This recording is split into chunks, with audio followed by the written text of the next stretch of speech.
Bell. Born in 1512, he was the dominant cartographer of his age. He's the one who gave the world the Mercator projection, that flattened, rectangular map where Greenland looks bigger than Africa.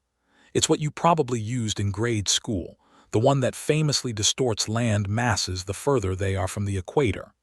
But the official record paints him as an innovator, a genius who solved the problem of charting sailing routes. A geographer, a cosmographer, even a theologian. He's remembered for his precision, his painstaking detail, his dedication to representing the known world as accurately as his instruments would allow. He was the man who essentially defined asterisk cartography for centuries. But within that official biography, there's a persistent, almost imperceptible whisper, a detail that doesn't quite fit the image of objective science. His first major map, Nova et Octa Orbis Terrae Descriptio ad usum navigantium emendata commodata, the new and more complete description of the terrestrial globe properly adapted for use in navigation, published in 1569. It was revolutionary, but if you look closely at the North Pole on that map, it's not what we're told it should be. It's not ice. It's an archipelago of 4 landmasses surrounding a central, unapproachable black rock. The question I kept returning to wasn't, what is that? But why is that not in any other map from any other period? Mercator's public work was about presenting the world as understood. His private notes, housed in the Royal Geographical Society archives, particularly the uncatalogued Adnotations Cartographicae folios, tell a different story.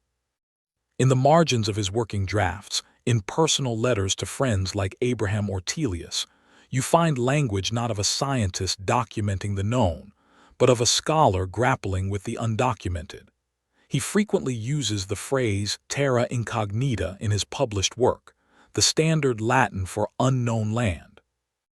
But in his personal correspondence from the mid-1550s, he starts using terra vetusta et obliterata, ancient and obliterated land. This isn't just a different choice of words, it's a shift in category.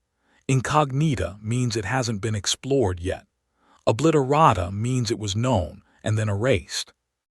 Consider a passage from a letter to Ortelius, dated 1558. My friend, the northern charts, they tell a tale our instruments cannot confirm. The rupes nigra is not a conjecture, it is a memory, not in the rocks but in the records of the ancient Hyperboreans before the Great Deluge. He's not talking about undiscovered territory, he's talking about forgotten history. He describes the 4 landmasses around the North Pole not as islands but as remnants, fragmenta, of a much larger, earlier continental configuration. And these fragmenta, he insists, contained signa antiqui humanitatis, signs of ancient humanity. His public maps, including the famous 1569 chart, show the North as 4 distinct continents separated by rivers flowing into a central maelstrom, a magnetic mountain, the rupes nigra. But his private notes contain sketches, faint and almost erased, of intricate structures and what he calls portus longi, long ports on the southern coasts of these northern lands. These details never made it to print. The question is, why? To understand Mercator's silence, we have to look at the fate of others who deviated too far from the accepted consensus.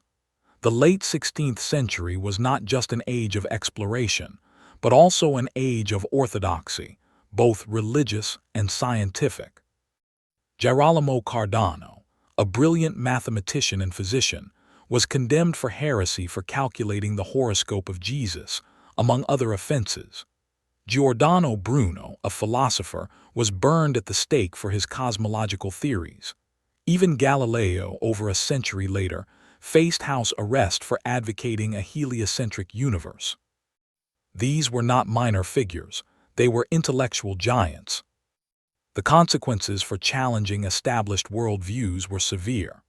A cartographer who suggested not merely an unknown continent, but a forgotten one that contradicted biblical flood narratives in its description of ancient civilizations, would have invited extreme scrutiny.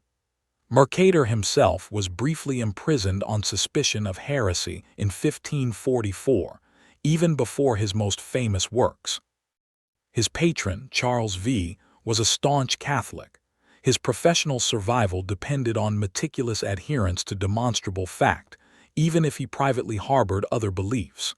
This is the moment you understand the silence not as concealment but as survival. I spent time judging Mercator for not speaking more plainly. I think I was wrong about that. His private notes are not a failure to disclose, but a legacy of guarded information.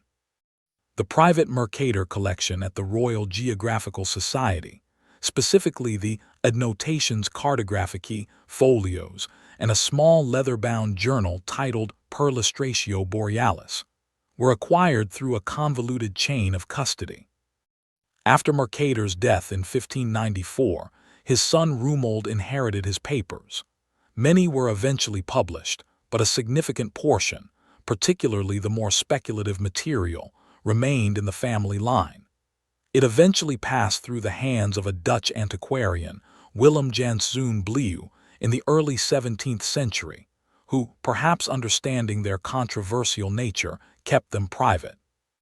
They resurfaced in the late 19th century in a private library sale in Amsterdam, purchased by a wealthy British collector, and eventually donated to the RGS in the 1920s, with a condition that the most sensitive materials remain uncatalogued for a century. They were catalogued, quietly, in 2021. This private record, when read against the backdrop of the institutional pressures of the 16th century, reveals a cartographer meticulously documenting what he couldn't publish.